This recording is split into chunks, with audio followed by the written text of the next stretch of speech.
Pada pagi hari ini yang ada di tempat ini, ada sesuatu yang penting saya mau sampaikan juga kepada setiap jemaat yang lain. Ini adalah inti untuk kita, macam mana kita menghadapi kehidupan sebagai seorang Kristen. Inti dia macam mana kita menghadapi cabaran. Kenapa seorang Kristen itu kuat ataupun tidak kuat? Kenapa dia seorang yang tabah, yang masih setia kepada Tuhan, ataupun mungkin pindah agama? Kenapa?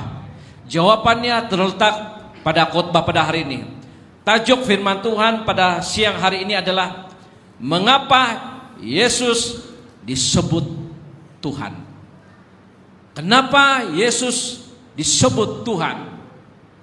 Jika orang Kristen tidak memahami inti ini, tajuk firman Tuhan pada hari ini, apabila ada goncangan, pencobaan dan tawaran dunia, kamu akan pindah agama. Kamu akan meninggalkan Tuhan. Jadi pada hari ini, pengertian kita kenapa Yesus itu disebut Tuhan mesti masuk di hati kita. Supaya apa juga rintangan pencobaan yang datang, kita tidak akan meninggalkan iman kita. Katakan amin. Jadi tajuk firman Tuhan pada hari ini sangat penting. Sebarkan kepada saudara-mara kamu yang Kristen di mana kita berada. Kenapa Yesus disebut Tuhan? Inti iman Kristen terletak kepada pengakuan bahwa Yesus adalah Tuhan dan penyelamat. Itulah inti iman Kristen. Terletak pada pengakuan bahwa benar-benar kita memahami bahwa Yesus itu adalah Tuhan. Bukan dadi saya cakap, bukan mami saya cakap, ataupun orang Kristen ikut-ikutan saja. Yalah, saya punya ibu bapak orang tua pergi gereja, saya pun pergi gereja. Saya Kristen dari sekolah minggu lagi. Kalau macam ini tidak akan tahan bila kamu sudah dewasa, apabila ada pencobaan. Tetapi pada hari ini inti iman seorang Kristen itu terletak kepada pengakuan bahwa Yesus adalah Tuhan dan penyelamat. Jika kita sebagai Kristen memiliki keraguan tentang Yesus sebagai Tuhan, ada keraguan di hati kita, tidak paham bahwa Yesus itu Tuhan, maka itu mempengaruhi cara kita untuk datang beribadah, cara melayani dan mengasihi, dan mempengaruhi cara ia meresponi masalah, kesukaran dan pencobaan, dan akhirnya mereka pindah agama. Ya. Ada orang kena tanya, kenapa kau jadi Kristen? Sebab saya suka pohon Natal. Kenapa kau jadi Kristen? Bini saya Kristen mah. Ya, kenapa kau jadi Kristen? Sebab saya punya kekasih pergi sembahyang, saya pun ikut saja. Ikut saja. Kenapa kau jadi Kristen? Saya suka itu yang kalau Kristen bagus bah, ada dia punya pohon Natal, ada Santa Claus, syok mau pergi banyak perayaan-perayaan yang bagus. Semua alasan ini tidak logik untuk menjadi Anda seorang Kristen. Kalau kita tidak memahami siapa Tuhan yang sebenarnya, maka segala yang buat kita jadi Kristen tadi seperti itu, apabila ada pencobaan datang dalam hidup kita, kita orang nomor satu meninggalkan iman kita. Jadi jangan ajar kepada anak-anak bahwa jadi Kristen itu bagus sebab boleh makan babi, ada pohon Natal, ada tukar hadiah. Itu memang perlu. Tetapi yang lebih penting adalah kita dan anak cucu kita mesti paham secara pribadi bahwa Yesus Kristus itu adalah Tuhan. Amin. Dasar dia, inti iman kita adalah Yesus Kristus adalah Tuhan. Dan yang lain itu sampingan. Pohon Natal, tarian yang indah, mengalami hadirat Tuhan, itu sampingan. Tetapi yang intinya pada hari ini saudara dan saya dan anak cucu kamu mesti paham bahwa Yesus itu adalah Tuhan. Katakan amin. Agama lain menganggap Yesus hanya sebagai nabi ataupun sebagai guru yang baik, dan juga ada yang menganggap dia sebagai pembuat mukjizat sahaja yang dihormati, ataupun manusia biasa. Dan yang lebih dahsyat lagi, ada yang menganggap Yesus itu sebagai penyesat. Dan ada beberapa hal yang membuktikan bahwa Yesus itu adalah Tuhan. Ada banyak sebenarnya. Tapi saya ambil 5 poin pada hari ini.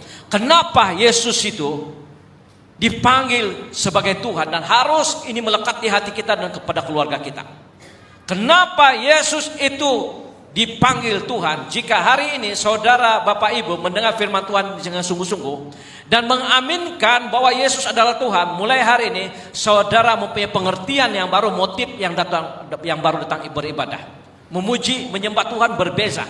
Cara kamu menghadapi rintangan masalah berbeza setelah kita memahami kenapa Yesus itu disebut sebagai Tuhan. Yang pertama, kenapa Yesus disebut sebagai Tuhan?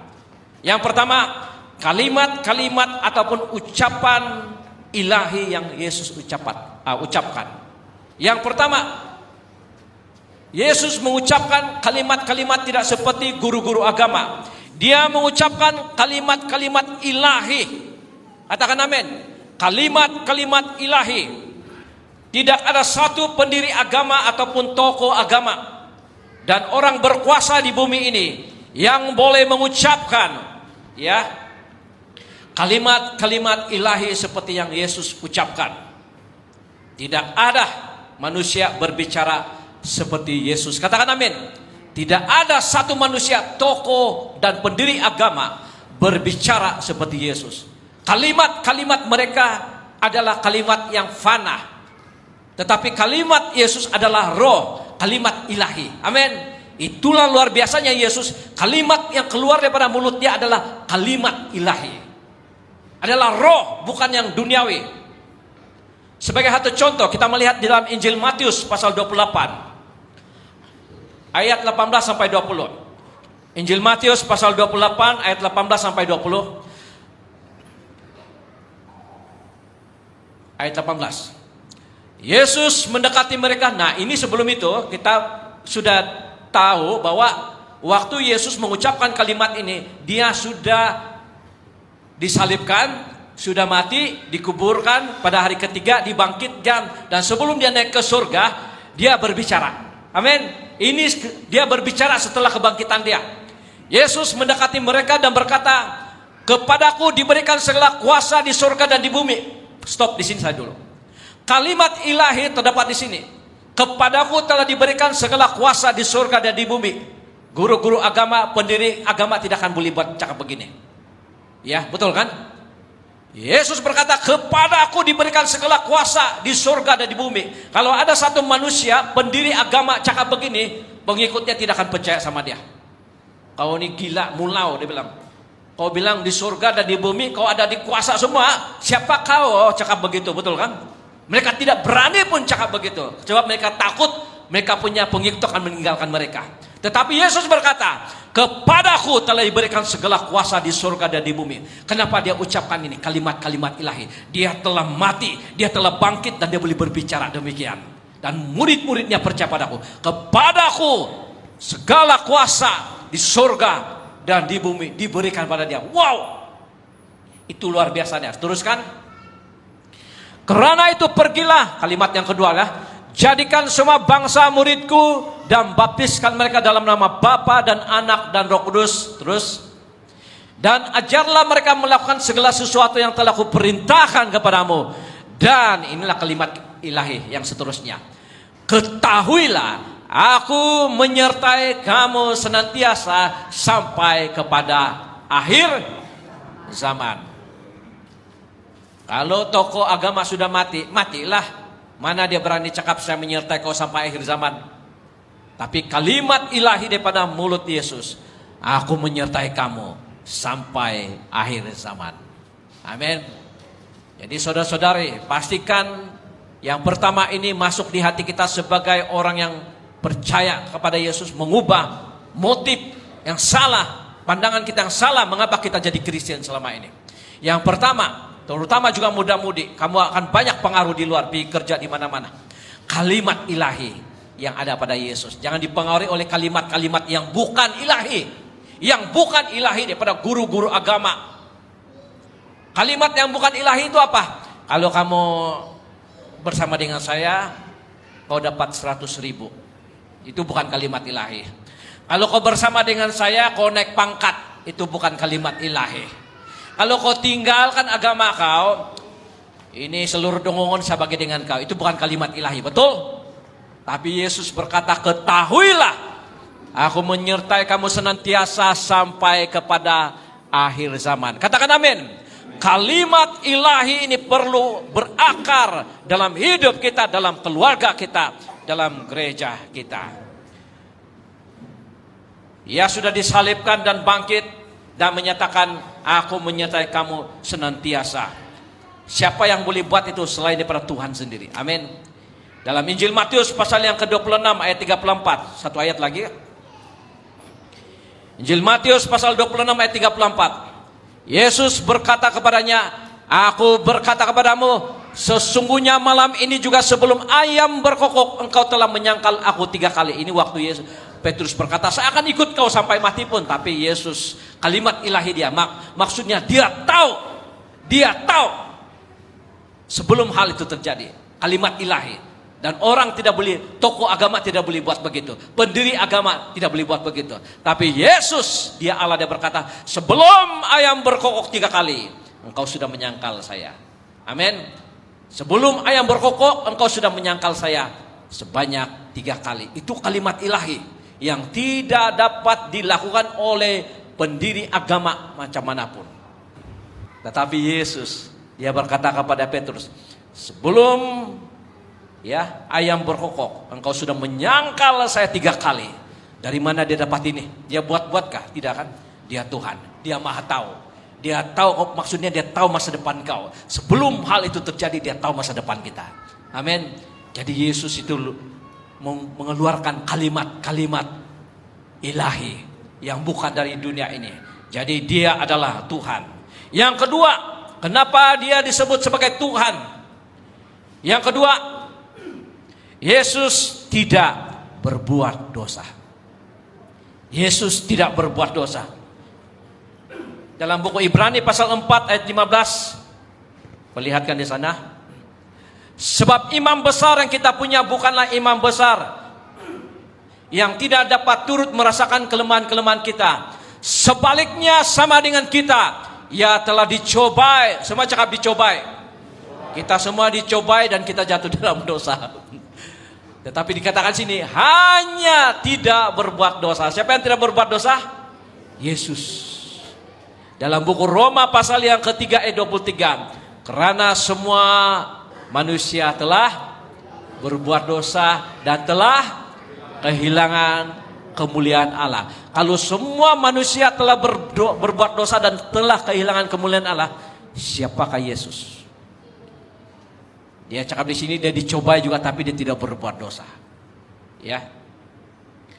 Dan juga dalam Injil Lukas pasal 1 ayat 34 dan 35. Injil Lukas pasal 1 ayat 34 dan 35. Kata Maria kepada malaikat itu, bagaimana hal ini mungkin terjadi karena aku belum bersuami? Jawab malaikat itu kepadanya, Roh Kudus akan turun ke atasmu dan kuasa Allah yang Maha Tinggi akan menaungi engkau. Sebab itu anak yang akan kau lahirkan akan disebut kudus, anak Allah. Jadi Yesus lahir daripada kuasa Roh Kudus, bukan hasil hubungan seks, bukan hasil daripada sperma seorang lelaki.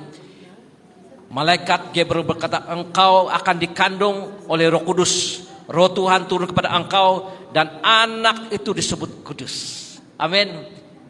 Amin. Itulah Yesus, dia tidak berbuat dosa karena dia adalah kudus. Dan hanya satu yang kudus, yaitu Tuhan. Amin. Hanya satu yang kudus yang menciptakan langit dan bumi, dan itu dia berinkarnasi menjadi manusia di dalam pribadi Yesus Kristus yang kita sambut Natal. Dia ber-Immanuel di tengah kita. Amin. Puji Tuhan. Beri kemuliaan pada Yesus Kristus. Hanya Allah yang suci dan tidak berbuat dosa. Dan Yesus datang ke dunia, dialah Allah itu. Amin. Dia suci dan benar. Yang ketiga, kenapa Yesus disebut Tuhan? Yang ketiga, tanda-tanda mukjizat dilakukan Yesus. Tanda-tanda mukjizat yang dilakukan oleh Yesus tidak dapat dilakukan oleh siapapun pendiri agama di dunia ini. Hanya Yesus dapat lakukan. Ketika Yohanes Pembaptis dalam penjara dan mulai meragukan bahwa Yesus itu adalah Tuhan, Mesias, apa yang Yesus katakan kepada murid-murid Yohanes Pembaptis? Dalam Matius pasal 11 ayat 2 sampai 8. Di dalam penjara Yohanes mendengar tentang pekerjaan Kristus. Lalu menyuruh murid-muridnya bertanya kepadanya, "Engkaukah yang akan datang itu? Atau haruskah kami menanti orang lain?" Yesus menjawab, ini Yesus menjawab ya, karena Yohanes mulai meragukan. "Pergilah dan katakanlah kepada Yohanes apa yang kamu dengar dan kamu lihat." Dengar dan lihat. Orang buta melihat, orang lumpuh berjalan, orang kusta menjadi tahir, orang tuli mendengar, orang mati dibangkitkan, dan kepada orang miskin diberitakan kabar baik. Puji Tuhan. Beri kemuliaan pada Tuhan. Hanya Tuhan yang boleh melakukan mukjizat. Amin.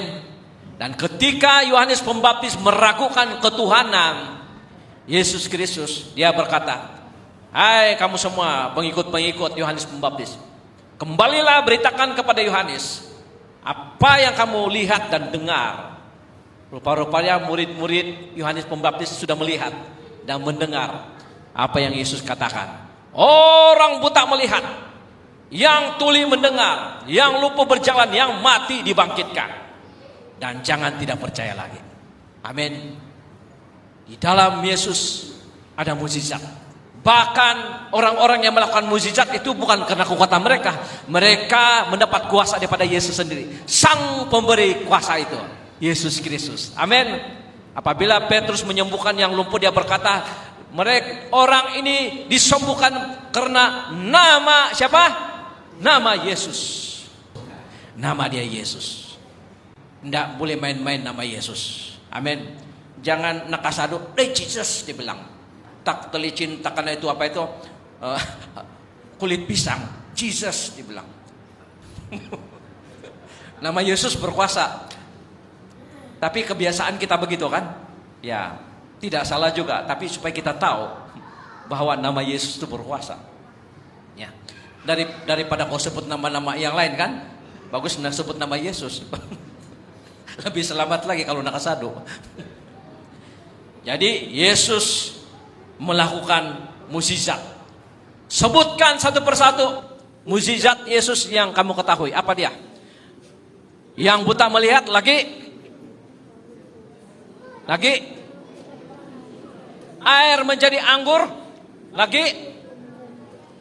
Apa? 5 roti dan 2 ikan. Lagi. Lazarus dibangkitkan. Lagi. Apa itu? Berjalan di atas air. Waduh, Gembala James belum pernah buat begitu. Di atas pentas bolehlah. Dan siapa yang lakukan itu? Yesus. Beri kemuliaan pada Tuhan. Ajaibkah Tuhan kita? Dahsyatkah Tuhan kita? Beri kemuliaan pada Dia. Tanda-tanda mukjizat dilakukannya luar biasa. Jadi kalau sudah yang banyak pencobaan mulai meninggalkan iman, ingatlah ini pada hari ini. Ingatlah ini. Dialah pembuat mukjizat. Amin. Dia tidak berbuat dosa. Kalimat-kalimatnya adalah kalimat ilahi. Bukan perkara-perkara yang biasa dia keluarkan. Seterusnya, yang keempat, kenapa Yesus disebut sebagai Tuhan? Yang keempat, pengakuan dari iblis sendiri bahwa Yesus anak Allah dan Mesias. Wow. Pengakuan daripada Lucifer sendiri, setan, penguasa dunia kegelapan ini, bahwa dia adalah Mesias. Dia adalah Tuhan. Kita melihat di dalam Matius pasal 8 ayat 29. Ayat 29. Matius pasal 8 ayat 29. Dan mereka itu pun berteriak, yaitu orang yang dirasuk ya, ada roh jahat. Katanya, "Apa urusanmu dengan kami, hai anak Allah? Adakah engkau kemari untuk menyiksa kami sebelum waktunya?" Setan tahu Yesus adalah hakim. Amin. Datang untuk menyiksa. Dan dia berkata, apa urusanmu? Belum tiba waktunya kau menghakimi kami. Kenapa kau datang awal-awal? Belum tibanya. Kenapa kau datang ini? Kami tahu siapa kau. Amin. Sebagai pengikut anak-anak Tuhan pada hari ini, kita mesti lebih percaya bahwa Yesus adalah Tuhan berbanding dengan tembiru daripada setan itu. Mereka tahu, hei, dia bilang, anak Allah, apa kau buat sekarang nih? Apakah kau datang untuk menyiksa kami sebelum waktunya? Mereka tahu mereka punya nasib akan disiksa. Dan Yesus berkata, tutup mulutmu, keluarlah. Luar biasa, amin. Luar biasa. Pengakuan setan sendiri, dia takut. Ayat 31. Masih pasal 8 ayat 31. Maka setan-setan itu meminta kepadanya, merayu sudah, takut sudah kan. Katanya, jika engkau mengusir kami, suruhlah kami pindah ke dalam kawanan babi itu. Luar biasa Kak Yesus. Amin. Setan tahu dialah anak Allah dan mereka takut diusir. Dan setan merayu, kalau kau usir kami jangan kasih masuk di jurang maut, belum tiba tempat penyiksaan itu. Usirlah kami kemana saja, ke Tambunan pun boleh, ke Ranau pun boleh, di mana-mana lah, atas bukit pun boleh. Tapi jangan usir kami di dalam jurang maut. Bagi kami chance, dia bilang. Ya. Itulah kuasa Yesus, amin. Mulai hari ini, kamu tidak mau beriman daripada Yesus, habis. Karena setan pun takut dengan dia. Yang kelima dan terakhir, kenapa Yesus disebut sebagai Tuhan? Yang kelima, Yesus sudah ada sebelum Abraham dilahirkan. Beri kemuliaan pada Tuhan. Sebelum saudara dan saya ada, ya, sebelum si Audrey ada, Bapak Julius ada, si Ellen ada, Yesus sudah ada. Yohanes pasal yang ke-8 ayat 57 sampai 58. Injil Yohanes pasal 8 ayat 57 dan 58. Maka kata orang-orang Yahudi itu kepadanya, umurmu belum sampai 50 tahun dan engkau telah melihat Abraham? Kata Yesus kepada mereka, aku berkata kepadamu, sesungguhnya sebelum Abraham jadi, aku telah ada. Wah, dia bilang sebelum Abraham jadi, bapak leluhur mereka, orang Yahudi, dia bilang saya sudah ada. Beri kemuliaan pada Tuhan. Dan Wahyu pasal 22 ayat 13. Siapakah dia ini? Wahyu pasal 22 ayat 13. Aku adalah Alfa dan Omega, yang pertama dan terkemudian, yang awal dan akhir. Siapa nama dia? Yesus. Yesus. Beri kemuliaan pada Tuhan. Tanamkan di hati saudara-saudari, anak cucu kita pada hari ini. Rugilah kamu kalau kamu tidak kasih forward khotbah ini kepada anak cucu kita, keluarga kita. Yang pertama, Yesus disebut sebagai Tuhan adalah kalimat-kalimat ilahi yang diucapkan oleh Yesus sendiri. Dan yang kedua, Yesus tidak berbuat dosa. Dan yang ketiga, tanda-tanda mukjizat yang dilakukan oleh Yesus. Yang keempat, pengakuan dari iblis sendiri bahwa Yesus anak Allah dan Mesias. Dan yang terakhir, Yesus sudah ada sebelum Abraham ada.